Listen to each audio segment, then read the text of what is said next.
Ladies and gentlemen, welcome to The Right Time.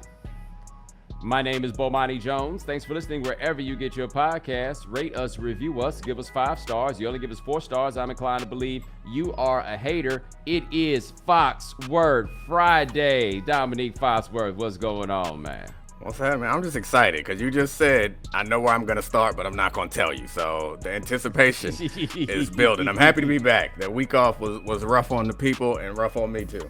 Hey, man, football season on the way, baby. Like, it's here. Like, I'm curious about this with you because you're a fairly level guy, but I've met you since you had kind of washed all the NFL off of you, right? Yeah. How many years was it before that first week of the year didn't have you like charged up wanting to play some football? Oh, so it was a weird thing. I was fine immediately.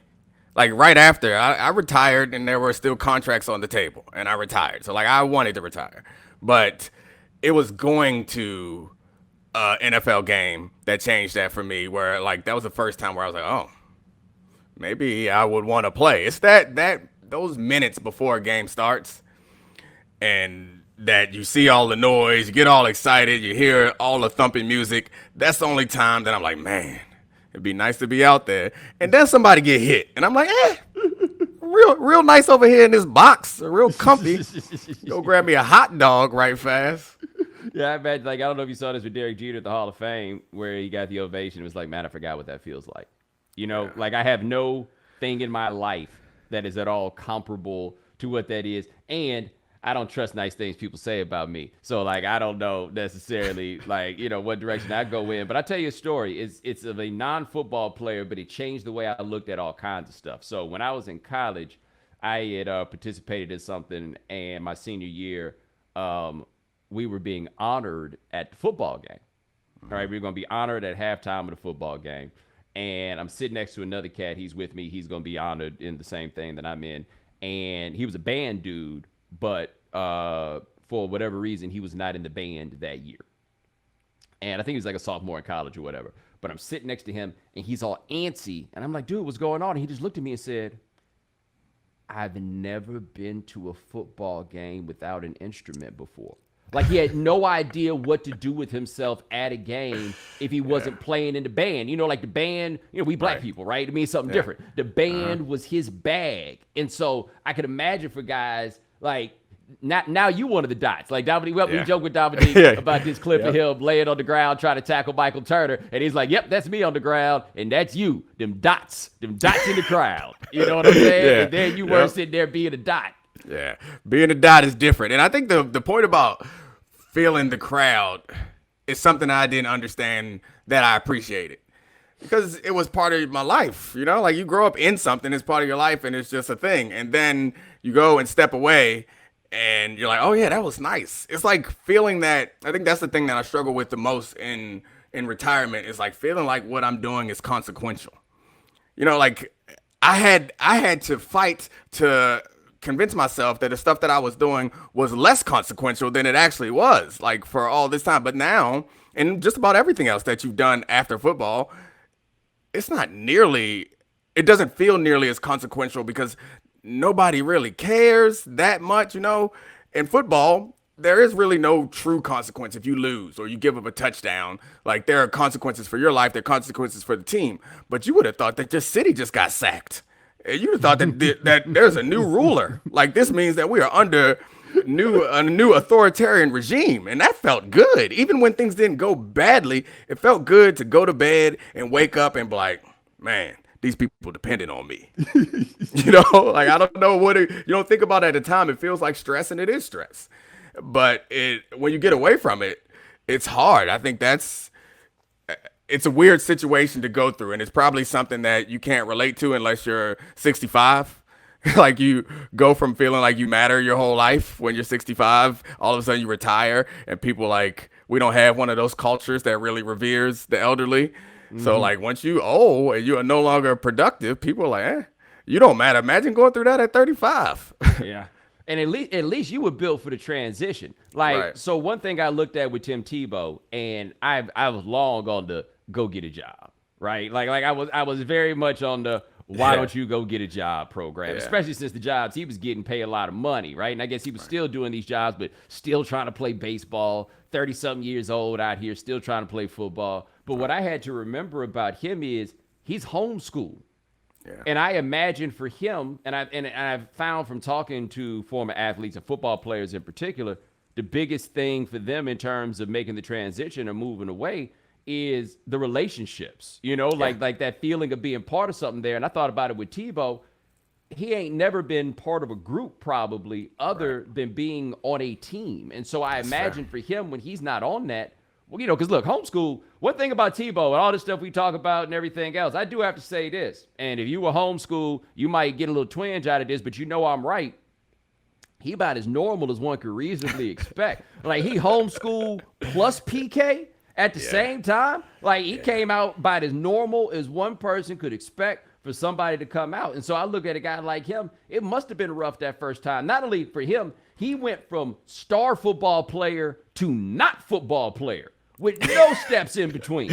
I said 35. He did it in his 20s. Yes. Yeah, so that's got to be really tough. And it's interesting because I heard you on, I guess, the Wednesday pod talking to Joel and was saying similar things like these guys at Bishop Sycamore, they need to go get a job. And I understand where you're coming from, and this probably connects to if we're going to talk about The Wire and Omar, like it ain't about the money. And for Omar, it wasn't about the money. Yeah. And for Tim Tebow and for people who are playing football, it's about the money to some degree, but it's also not really about the money. You're doing it for other reasons. Like I mentioned, it was for me, part of it after I got the money, because it was all about the money up until I got some money. Then I got some money, and then it was about other things. It's about pride and feeling important and feeling valuable, or at least close to as valuable as you once felt in a world that is telling you that you are not nearly as important as you thought you were. Yeah, and see the thing, like with Bishop Sycamore, I'm looking at it, and I'm like, yeah, man, but y'all laid out on the floor. You know what I'm saying? Like, that's why I'm just like, you don't know you need to go get a job, but you should go get a job.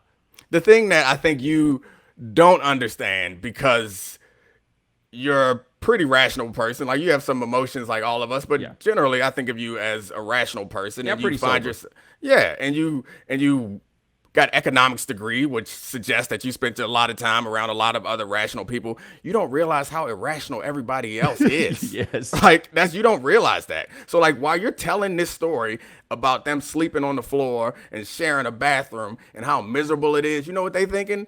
This gonna look great in my documentary when I'm MVP of the NFL. I'ma tell them I was sleeping on the floor because I wanted it more. I was hungry.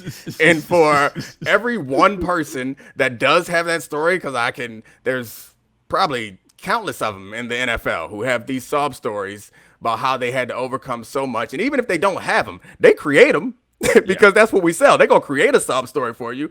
And all these people who have these successful sob stories, valid or invalid, are fueling all these millions of other people who end up having a sob story without the triumph at the end. You know what them dudes did? They packed up that U-Haul and they moved to New York, and they was gonna get a record deal. Exactly. Right? Exactly. You know what? Exactly. That is exactly what it is. And then when something goes wrong, they're like, "I'ma persevere because I'm a dog. I'ma fight because that's what we tell them." And I guess I also hadn't thought about the fact that, like, if you play it against IMG, then you put up this film against IMG, and there's a chance that somebody's going to look at the film and be like, hey, who's that dude over there? Yeah, the one with the helmet that ain't like the rest of the guys on the team. Yeah. What's up with that guy? Is that because he's the team captain? Right? Man. Like, is that what that direction is? But you tapped into something, too, that I was actually thinking about this because a buddy of mine was talking about it, which is the idea of purpose. And, like, we find purpose in work in this capitalist society. Right. And so coal mining is a great place to go talk about this. You can get into like the J.D. Vance, hillbilly elegy type stuff. Did you read that, by the way? Yeah. So I read it because people told me that you needed to read it to kind of understand poor white people. And I was like, I know poor white people, but fine, I'll go ahead and check it out. And then I read it and I was like, man, if a black person had wrote this book about black people, he would have been all the Uncle Toms. Like we would have been calling him every kind of sellout and bootlicker, and you don't forgot where you came from and everything else in it. But that whole realm of things, and you go to like the coal mining thing, whether you think it makes sense to mine coal or not. We're like, yo, man, you're going to get a black lung. We moving on to other forms of energy and stuff. Whether you agree with it or whether you think it makes sense, the thing about it is, and I've been picking up on this too, like listening to that Sturgill, they find purpose in that mind. Right. Like that, for whatever reason, doesn't matter whether you think it makes sense or not, they find purpose and dignity in that sort of work. And so I think those cats at Bishop Sycamore will find dignity out there playing football that they will not find flipping them burgers. Exactly. Yeah, you're right. And I can speak to that personally. It's like, that's what we're looking for. And I think that's like the root of when people say money doesn't buy happiness. And that's something that you, I think, have said recently. And you and I both, growing up, we thought, oh, you get rich and you good. I assume. I know I did. And then you get some money and you're like, no, that's not what life's about. Or at least you feel like that's not what life's about. The thing about dignity and purpose and feeling a part of something like that, I'd give up a lot of money to have that, Man, I feel bad for people who think that money gonna bring them happy. I really, really do. Because I did not grow up poor at all, right? We didn't grow up rich, but I certainly didn't grow up poor, and I did not grow up like there was nothing that I really looked at and was like, man, I can't wait till I got enough money because then I'm gonna die. Like I felt like anything that mattered, I was able to get like via my parents or anything else. And then I came around. And then You're reasonable and rational. That's the problem. Because I was a kid and I wasn't poor either, but I had those same thoughts. But I ended with, gotta get this money. It'll fix all that. Yeah, but see, my dad got some more radical political beliefs, shall we say? Right. Yeah, so, that's right. So here's what we were, though, right? We had a pool in the backyard. Now in Houston, that don't mean the same thing as it does in other places, because in the 80s you could come up on a little bit of money and get some stuff. So we had a pool in the backyard. But the people I went to school with had Nintendos. You see what I'm saying? Right. Like we had, my daddy had a car with nice leather seats in it, right? But them people that I went to school with had Jordans. Because my parents just weren't buying me a Nintendo, and my parents just weren't buying me Jordans. We could have got those. Like all the things that I got the money and then wanted was like shoes. You know what I'm saying? Things that were like reasonably affordable, but it wasn't anything that I thought was like going full on change my life. And so I imagine, especially if you grow up like destitute, like, poor, like my daddy grew up type of thing. Right. It's got to make everything a whole lot better to not have to worry about money anymore. Because most people spend every day waking up worrying about money, but it ain't going to make you happy. Like, that's the difference. Like, whenever I see people online, they'll be like, yo, money doesn't make you happy. Well, I'd like to find out. I'm sure you would. And you're going to get that money and you're going to find out. No, it just doesn't work that way. You're right. And I mean, I wholeheartedly agree with you in that I feel sorry for people who think that money is going to make them happy. But I think you would agree with me is I feel more sorry for people who is really broke. Yes. Like, you know what I mean? Like that is much worse. And that's where people are coming from, where they're like, get some money. So like we talked about, like me going to business school. Before I went to business school, like my plan was like, I'm going to take this money I have now, then I'm going to turn it into hundreds of millions of dollars. And then I got there and had the reverse impact on me. And I looked around, I was like, this ain't happiness. Like, I have the good fortune of like having choices. That's what money gives you. It gives you like choices. And I had the good fortune to make choices. And I'm gonna make the choice to do the same miserable thing that these other people are doing just so I can like put more points on the scoreboard. Like, That didn't make sense to me, but still, I can't kill the competitiveness in me. I still be trying to get that money, mostly just so I can feel validated. Dog, you was like me when I looked around at the B school classes, and I was like, I don't like any of these people. I'll never forget. I went to Claremont Graduate University at the Peter Drucker School of Management. You may have heard of Peter Drucker. He's wrote a whole lot of those business books. Like he's a G among G's in that world. And I just remember one day I'm sitting there and this Japanese cat came up to me, right? And I don't want to try to talk like him because it would get me fired, but he was not like he was clearly not a native English speaker. So I'm telling you that just because, like, as someone, if you don't grow up on the West Coast, you don't really come across people who sound like that. Yeah. You know what I mean? So like it was like I'm just not used to having a conversation with somebody who talks in this cadence. And I had this book called Sex Lies and Headlocks. It was by Shawn Assel, who used to work at ESPN, the magazine. And it was a look at the WWE. It was a very interesting book on the WWE. And it's got this wild picture of Vince McMahon on the cover. And the guy looks at me and was like, Vince McMahon, I love him. And I'm like, what? He's like, yeah, he's just such a good marketer and promoter. And I was like, oh, that's your value structure. Right. Oh, okay. Yeah. Like, I look at Vince and I think of all the terribleness that comes along with getting that money. And he's like, what are you talking about? He's getting that money. Like this is what it is. And I looked all around that room in them B school classes. And I was like, first of all, y'all ain't that smart. The econ classes, totally different level of intellect that you were dealing in there. Because if you're doing economics, you in it because you really want to get deeper into the study, like the actual academic elements of it. People in B school, they just try to get that bread. Yeah, they might learn something while they there, but that ain't why they went.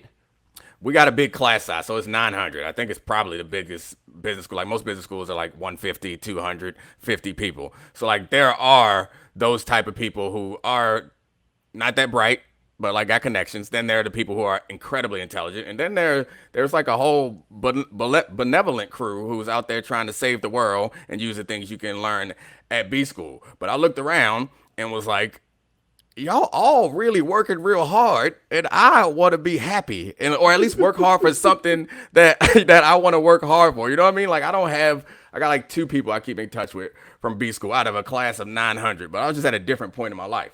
But let me take you back to one thing that I meant to mention earlier. When it comes to looking for a job, most people would probably agree that the whole experience is not fun. In fact, here are some things I'd rather do than look for a job. Anything other than look for a job. It doesn't have to be this way. ZipRecruiter gets it. In fact, they've actually figured out ways to make the job search process better and a lot easier. When you sign up on ZipRecruiter.com/Bomani, you can create a free profile. Then you get matched to great jobs, but also a lot more. ZipRecruiter will proactively pitch your profile to employers whose jobs match your experience. Unlike with other job sites, if an actual person from the company really likes what they see, they can personally invite you to apply to their job. Candidates who are invited to apply on ZipRecruiter are nearly 3 times as likely to get hired. This is according to 10,000 plus logged in ZipRecruiter users who reported being hired through ZipRecruiter during September and October 2020. Plus, if you like the job, you can apply to it and many others with just one click. It's that easy. No wonder ZipRecruiter is the #1 rated job site in the US. So what are you waiting for? If you want an easier job search, sign up for free right now at ZipRecruiter.com/Bomani. Once again, go to ZipRecruiter.com/Bomani today to sign up. Absolutely free, and put ZipRecruiter to work for you. Slow is just right if you're on a vacation, a sloth, or describing QuickBooks. More like slow books. It sucks you in and slows you down with manual processes, integration difficulties, and glitchy delays that leave you scrambling for the numbers you need. Now is the time to make the switch to NetSuite by Oracle, the #1 financial system, because NetSuite gives you visibility and control of your financials, inventory, HR, e-commerce, and more. It's everything you need to grow, all in one place. With NetSuite, you can automate your processes and close your books in no time, no matter how big your business grows. Failing to switch to NetSuite will leave you stuck trying to make sense of your books while your competitors sprint ahead. 93% of surveyed businesses increased their visibility and control since switching to NetSuite. And right now, special financing is back. NetSuite is offering a one-of-a-kind financing program only for those ready to switch today. Head to netsuite.com/Bomani right now. Get special financing at netsuite.com/Bomani. netsuite.com/Bomani. We're talking about like the pipe dream that has these guys at Bishop Sycamore, and frankly has a lot of people around the country believing that they about to hit it big. We perpetuate this myth as a society because we tell them that the difference between the people who make it and the people who don't, the difference is they worked harder, they sacrificed more, they wanted it more. That's important, but that ain't the difference. No. The difference is like talent and luck. Like that is the difference. You are born with talent, and maybe you can put yourself in places to get more lucky, but wanting it more, I think I wrote this quote down a long time ago that Michael Wilbon said, and he was like, if desire was what made people good, I'd be Ernie Banks. Yeah. You are absolutely right. Yo, but Michael Wilbon is Michael Wilbon. And the difficulty is, like, if you're Michael Wilbon, you can't, like, properly give that advice to somebody. Like, I tell this story. I don't think I've told you this story. And it's a small level story, but I think you'll feel where I'm coming from. So when I was a TA at Carolina, there's this dude in my 8 o'clock Wednesday morning recitation, spring of 2005. And he was from some little bitty town in North Carolina. The most positive person I had ever met in my life. 8 a.m., I don't want to be there. Don't nobody else want to be there, but they all got to be there because if you're going to take Econ 10 at Carolina, which is like a macro micro combination, like it was a mind blower of a course to have freshmen take. The recitation is where you actually learn how to do the stuff, right? Like I'm giving you the tips. And so they all had to be there, but he would always be there so happy. And I remember one girl that was in the class was just like, I love this guy just because he's always so positive. Like he was that guy, but he was struggling early, man. And the way the course was set up, the professor went through all these ways to make it so that you could pass. So even if you failed every test up until the final, if you passed the final, you had a chance to pass the course. Like it was that kind of thing. And he had been struggling early and we were coming up on the drop date and he asked me what I should do. And I did not have the heart to tell him to drop. He said the professor told him to drop.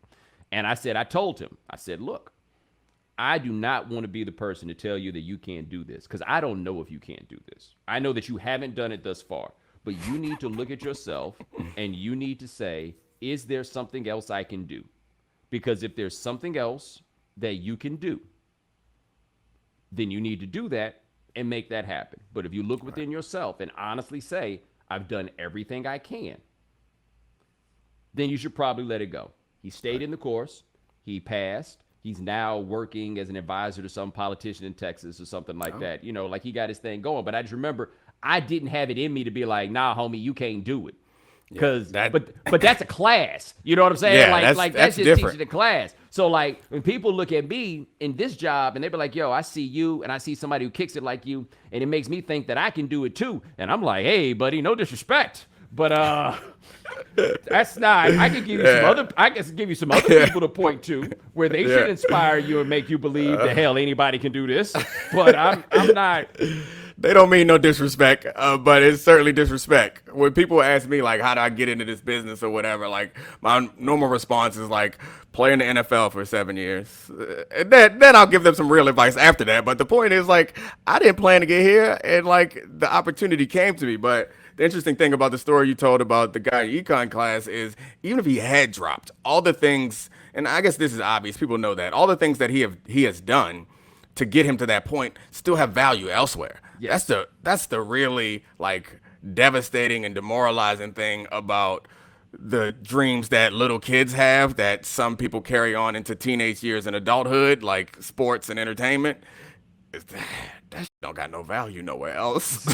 Like what you hit people for a living. That is not a useful skill. Well, the problem is they don't do a good enough job, I think, in those places of explaining to people why those things might be useful.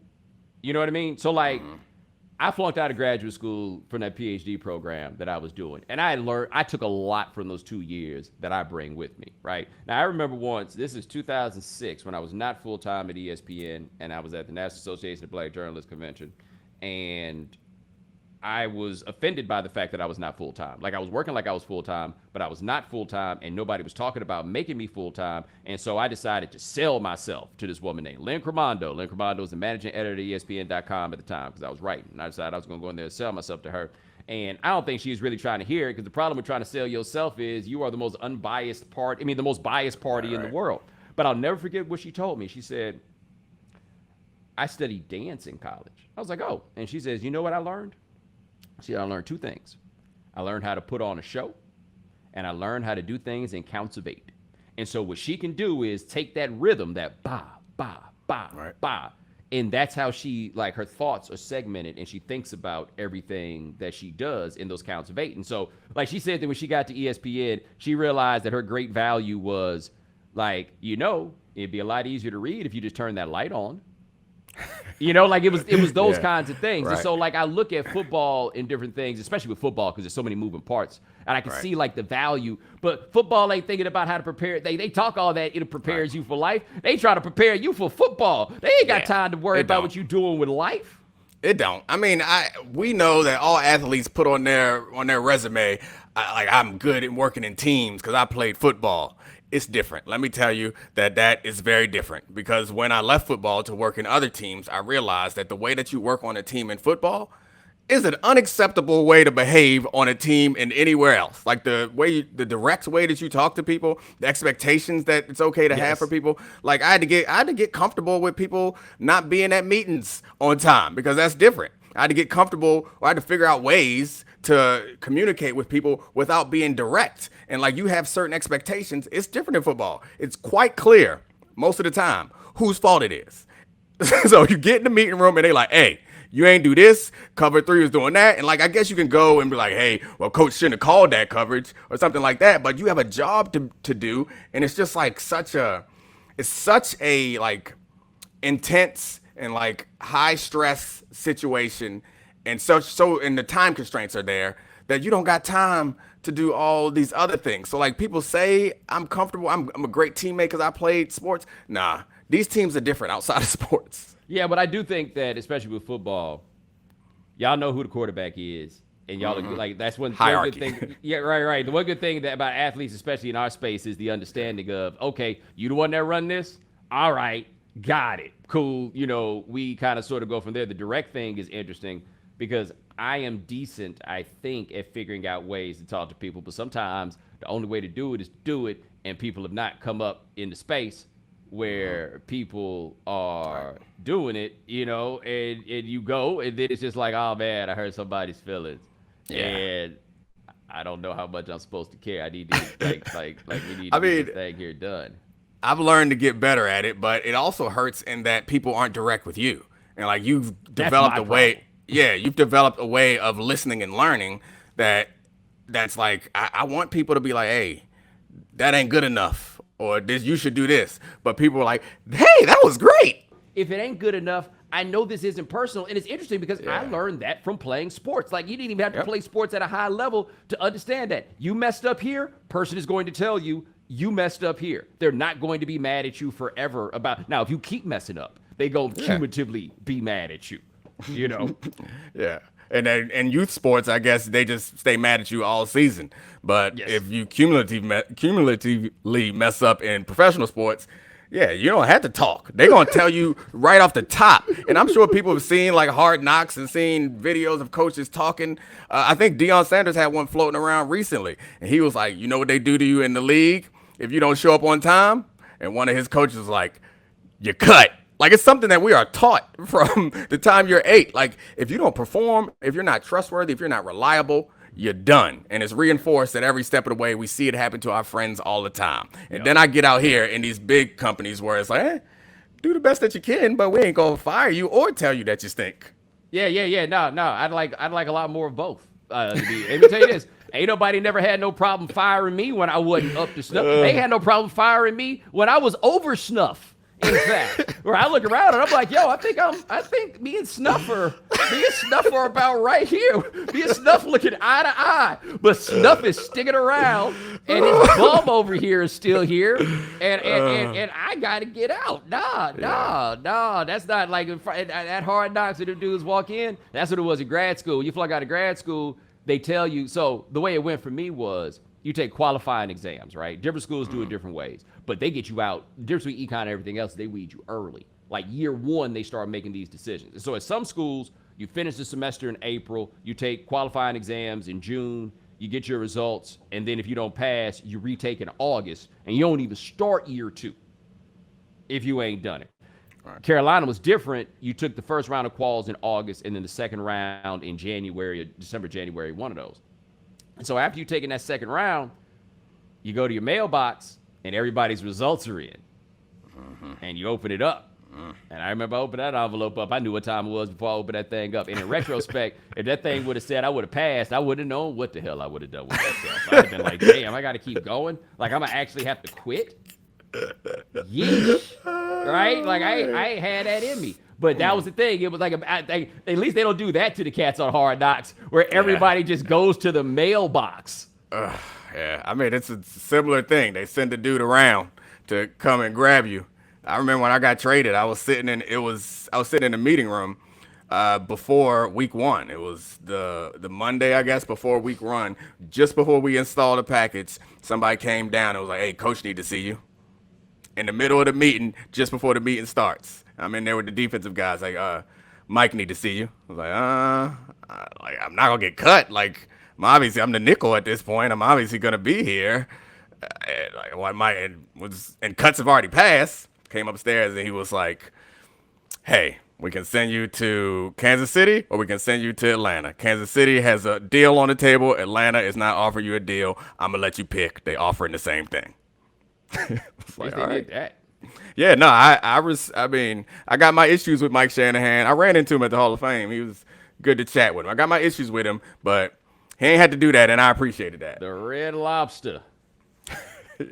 He let his hair go gray finally. It looks good. Okay. Now, who's that? Fred Smoot calls him the Red Lobster, and that never stops being funny because Fred Smoot, from his name being Fred Smoot all the way down, everything Fred Smoot says is just funny. Every single bit of it. Now, the thing I told you we was going to talk about, and I'm going to try to keep it quick because I want to try to get to Michael K. Williams before we get done, though, was Gatorade knows there are many paths to greatness. How you get there is up to you. Sometimes you got to grind it out, to get up early and put in the work even when you're not feeling 100. Sometimes it takes staying focused on a goal, knowing where you want to be and that you'll have to pour everything in to get there. Other times, you just need to dig deep and show some guts, to be brave, to never let anything stand in the way of what you can accomplish. Then there are the days you just have to get in the gym and see some gains, to put in all the reps and get stronger each day. But whatever path you take to greatness, Gatorade is there to help fuel the journey, because greatness starts with G. Do you have any idea how many subscriptions you unknowingly pay for every month? You probably don't want to know the answer. So why not skip to the part where you use Truebill and identify where you can stop spending and start saving? Truebill is the new app that helps you identify and stop paying for subscriptions you don't need, want, or simply forgot about. On average, people save up to $720 a year with Truebill. Because companies make subscriptions hard to cancel, Truebill makes it incredibly simple. Just link your accounts and Truebill will cancel your unwanted subscriptions in one tap. And your Truebill concierge is there when you need them to cancel unwanted subscriptions, so you don't have to. Truebill has over 2 million users and helps save them over $100 million. Like Becca L, who says, "Hands down, the best financial app I discovered. In my first week, I opened up $187 in unused recurring subscriptions. I'm obsessed. I never want to manage finances without Truebill again." Don't fall for subscription scams. Start canceling today at Truebill.com/Bomani. Go right now. Truebill.com/Bomani. It could save you thousands a year. Truebill.com/Bomani. I don't know about you, but this NFL season is coming up. And actually, before I get to that, I'm going to say this point right fast. People do realize that Bill Belichick did Cam Newton a favor, right? Like, do people not get that? I mean, it seemed like it worked for both of them, honestly. But yeah, I don't know. Yeah, I mean, but it was like, I could keep you here. I could let you go find a job. I'm going to let you go find a job. Like Dante Stallworth talked about that once, where Belichick cut him, but did it in a way to make sure that he would, like, ultimately be all right. But neither here nor there. I don't think there's any more fascinating question in the NFL this year than, so how good is Josh Allen going to be? Yeah. Because you and I, like, we've had our ride with Josh Allen, and I still think the weaknesses that we pointed out still exist. Mm-hmm. But he's also figured out how to compensate for them. Right. And the coaches help. And the coaches help, and Stephon Diggs helps. I remember it was the year before Stephon Diggs got traded, and we were just trying to fill time in the offseason. So on Get Up, they told me to make a list of your top 5 wide receivers. And I think I put Diggs at 3. And he was with Kirk Cousins. And everybody was like, "Nah, you just hype on him because he's in Maryland." I'm like, watch this boy run these routes. He is killing fools out there. Kirk Cousins can hit him here or there, but he is a monster. Then he got traded, and we saw what he can do, because beating man coverage is hard.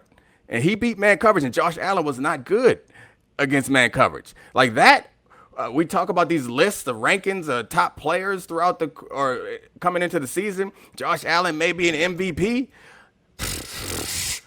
I mean, what Diggs meant to that offense and what he meant to that team, like, that deserves some MVP consideration. Yeah, the one thing about Josh Allen, we talked about this before, and I think this is what the league has figured out if they haven't.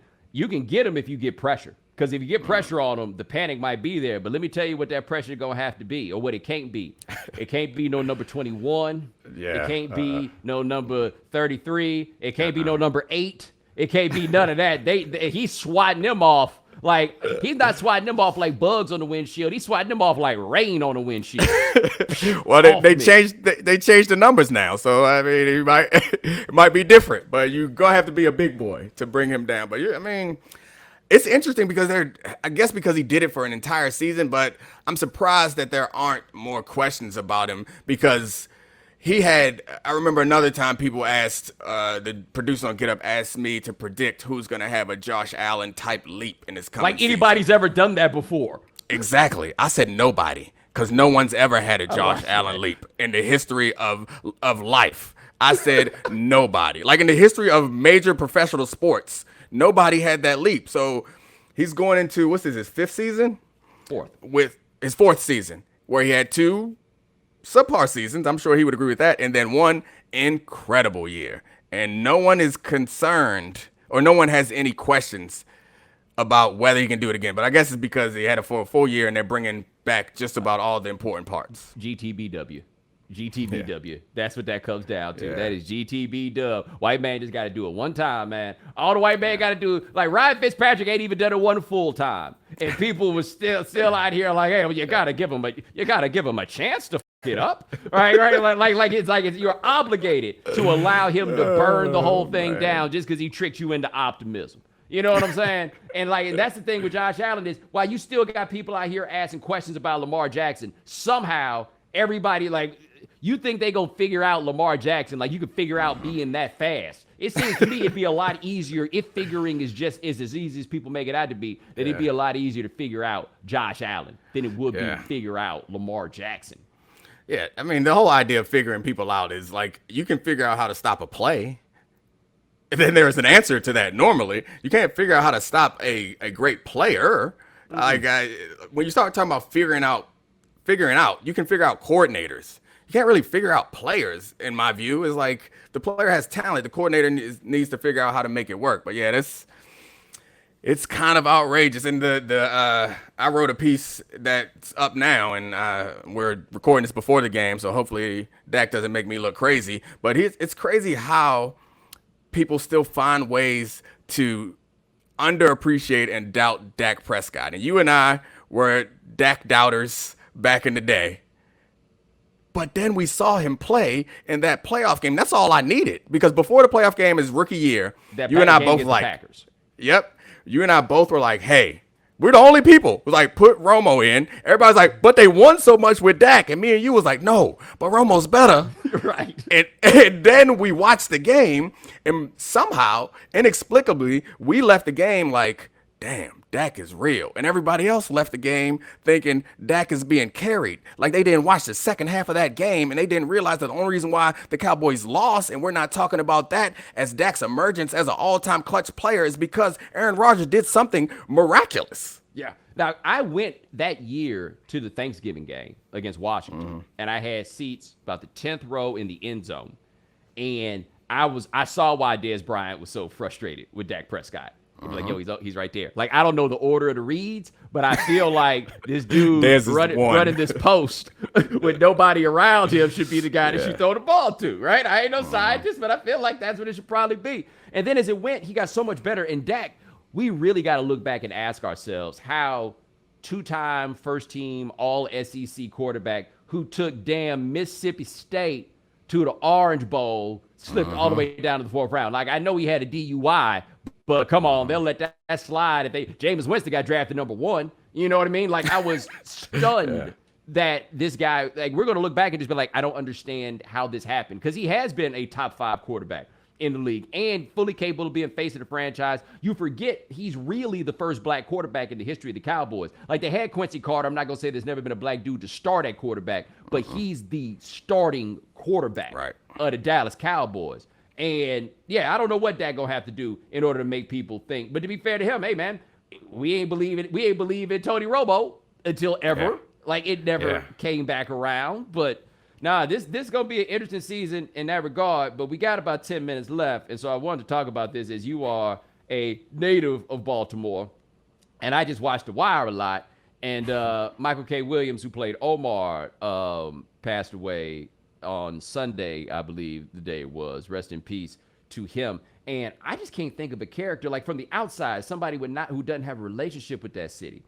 That is like the most resonant television character that I can think of that just in every way had people like, yo, I ain't never seen nothing like this before, while also making it wildly relatable.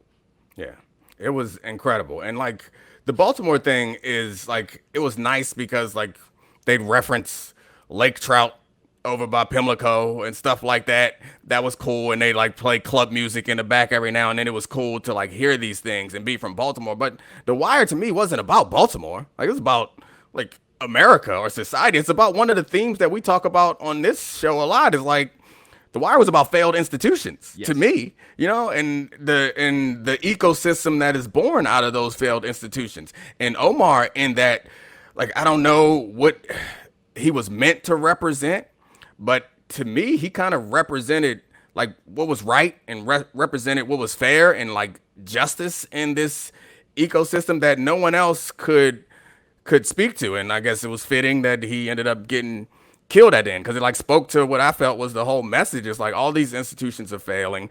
These and no one individual or one particular institution can solve the problems that are keeping everybody in these situations. It's like too big for any one person or one institution to solve. And I thought that Michael K. Williams and Omar Little character was like perfect for that. I also felt like it pointed out the fluidity of morality as a concept, because within that world, he is highly moral. He also kills a lot of people, right? Yeah. But like within that, and even the idea of him jacking up the drug dealers is based on a morality, because there ain't nothing more player hating than robbing somebody, right? But there's a morality fundamental, and then a weird fundamental morality in it, in that he's stealing they dope and then giving they dope to people who honestly probably don't need to be using no dope, while the character who is doing this is someone who is like the actor playing this character is actually a drug addict, you know, like it combined all of that. But like one thing I thought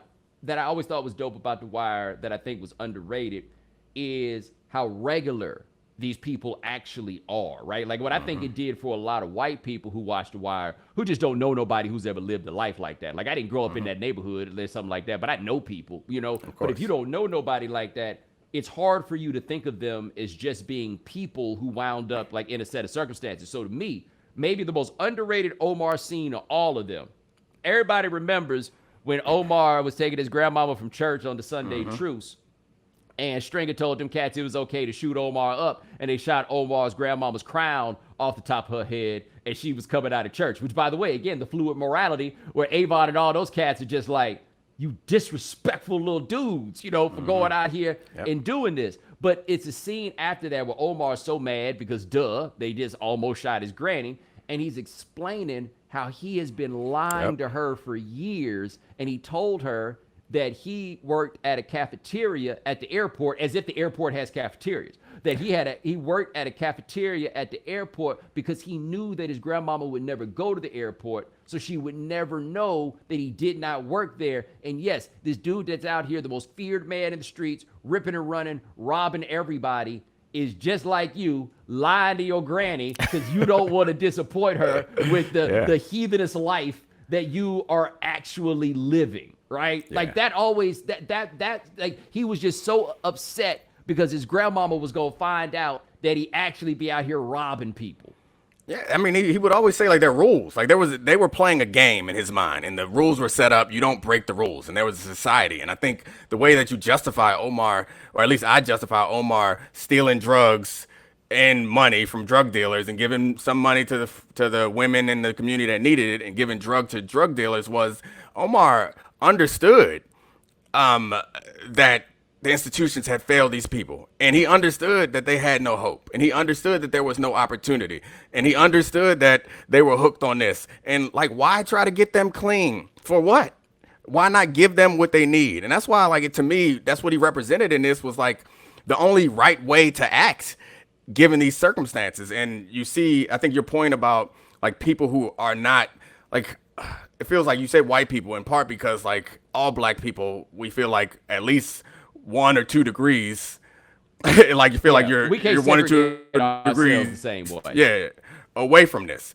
And the point that these people, we all pretend like we know that everyone's the same, but the point about them being just like you, but in these circumstances like that, is why this show was so popular, because it was the first time that I think it successfully convinced them of that. And like the season 2 was like a precursor to like the political climate that we're in now, like the doc thing. Like it spoke to all those aggrieved white people who are also poor and struggling but feeling left behind, and that some of them became drug dealers. But in our world, some of them become like weird fringe political people because they find hope there. But the last thing I'll say on it is like the point, back to the point about, I listened to a lot of Andre 3000 generally, but a lot more this weekend because that verse came out and it was great.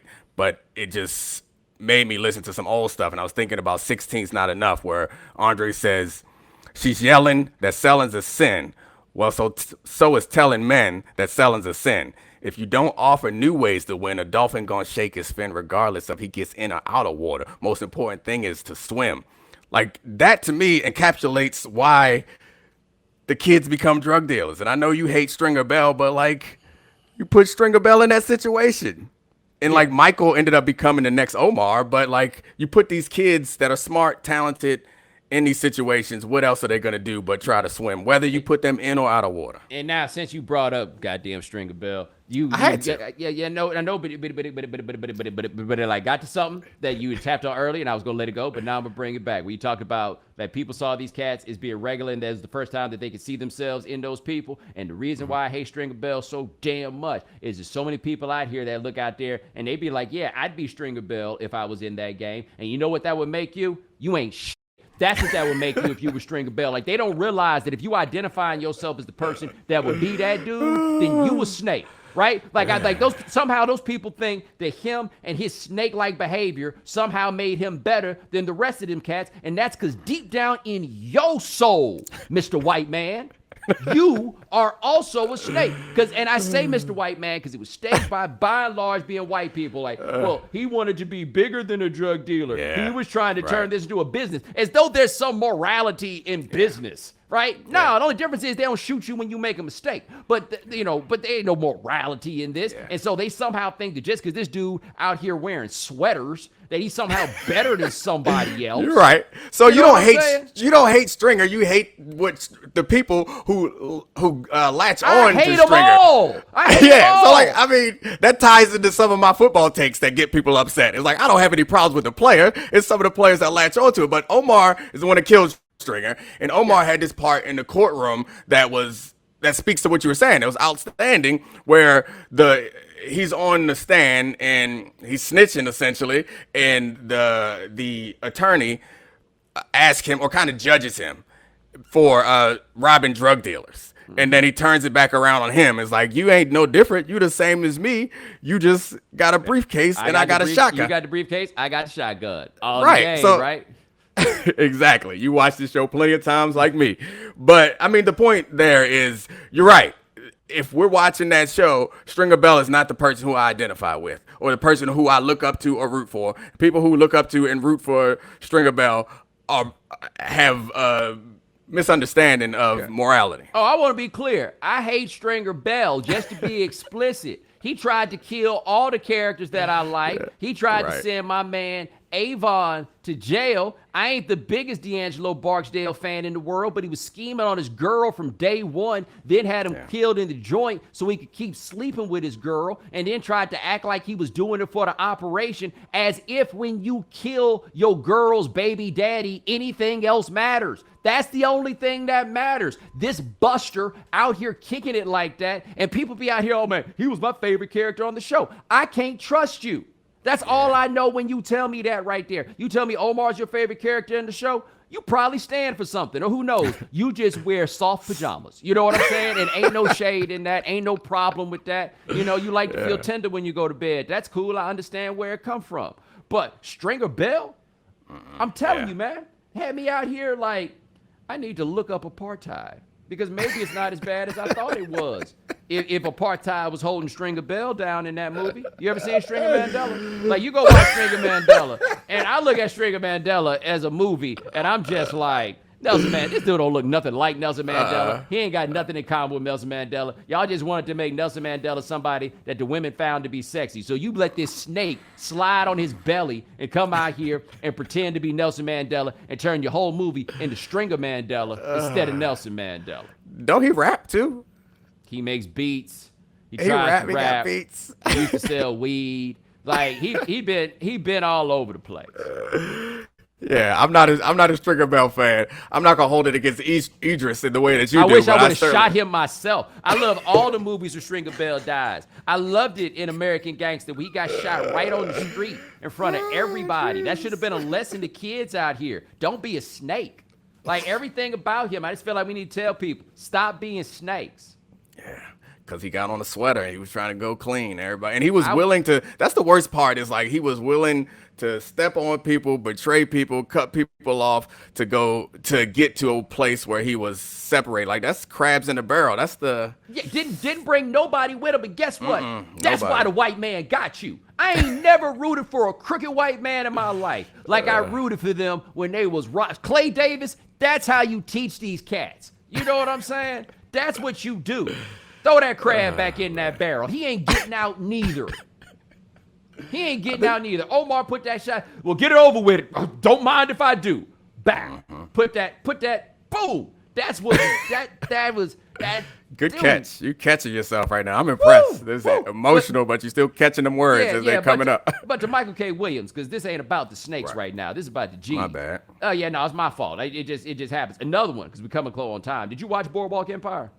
Mm-hmm. All right, now, you want to talk about a dynamic that I'm just very curious how it came together and everybody put it together, was the Chalky White Narcisse dynamic on Boardwalk Empire, because this was some very subtle stuff about black people that was going on with that. And so Chalky White is this obviously clearly dark-skinned, from the mud sort of gangster who got up, got some money, got the light-skinned girl, had the light-skinned kids, and now got these kids who he can't relate to, who can't relate to him. They bring it over some bougie boy, and they ain't trying to eat the Hoppin' John like he likes, you know, from back in the day and everything else. And then they introduce that Narcisse character who shows up with his judgment because he sees Chalky White is basically holding the black man down, while Narcisse is trying, you know, the classic light-skinned, you know, Creole type dude who's latched on with Marcus Garvey and feels like cats like him are holding the revolution back. But there was such a subtlety in the interplay between the two of them that I always wonder, like, whose idea it was. But yeah, but they nailed that, right? Like that, and I thought that his character got the gangster and the insecurity all at one time, because Omar has no insecurity. Not like, at that all, was right. the biggest difference. Chalky White shared what the insecurity was for a man of that time, of that place, all of those things. Yeah, I mean, the Jeffrey Wright was the Narcisse character, Yes. and I remember like seeing all those things and having similar thoughts as you. Was like this. I didn't love that show, honestly, but I liked it. Yeah, I liked it. It was okay, but that part was the part that I got into, and that interplay, and like then they brought out Marcus Garvey, but Jeffrey Wright, the way he played that role, he was playing it in a way that I could imagine would make you hate all the other things that he does going forward. But he was good. He was good in that other HBO show that he was in. What's that one? The one with the robots? Oh, Westworld. Oh, okay. No, I love the character that he had in there. Man, this has been a good podcast. Domonique Foxworth, check him out at theundefeated.com. His story on Dak is really, really good. And ladies and gentlemen, thanks so much for joining us here on The Right Time. We do this thing 3 times a week. My man Gabe Bassain and Dave Presley handle everything behind the scenes. Thank you guys. Remember, subscribe to The Right Time. Rate us, review us, give us 5 stars. You only give us 4 stars. Follow The Right Time. Rate us, review us, give us 5 stars. You only give us 4 stars. I'm inclined to believe you are a hater, and we'll talk to you guys in a couple of days. Take it easy.